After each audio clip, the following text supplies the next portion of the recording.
سورہ الفجر مکی ہے اور اس کا نزول اس وقت ہوا جب مکہ کے کفار مسلمانوں پر شدید ظلم کر رہے تھے، انہیں کفر کی طرف لوٹنے پر مجبور کر رہے تھے۔ اس سورہ میں مسلمانوں کی حوصلہ افزائی کی گئی ہے۔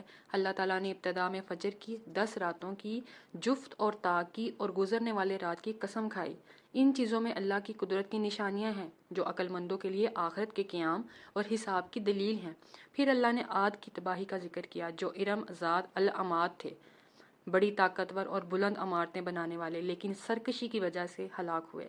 اسی طرح سمود کا ذکر جو پہاڑ تراش کر گھر بناتے تھے، اور فرعون کا جو لشکر اور طاقت رکھتا تھا، یہ سب زمین میں فساد پھیلانے اور طغیان کرنے کی وجہ سے اللہ کے عذاب کا شکار ہوئے۔ اللہ ہر وقت نگران ہے اور ظالموں کو سزا دیتا ہے۔ انسان کا حال یہ ہے کہ جب اللہ اسے نعمت دیتا ہے تو کہتا ہے میرا رب مجھے عزت دے رہا ہے، اور جب رزق تنگ کرتا ہے تو کہتا ہے مجھے ذلیل کیا۔ حالانکہ یہ آزمائش ہے۔ حقیقت یہ ہے کہ انسان یتیم کا حق نہیں دیتا، مسکین کو کھانا کھلانے کی ترغیب نہیں دیتا، مال کو بے جا کھاتا ہے اور دولت سے بے انتہا محبت کرتا ہے۔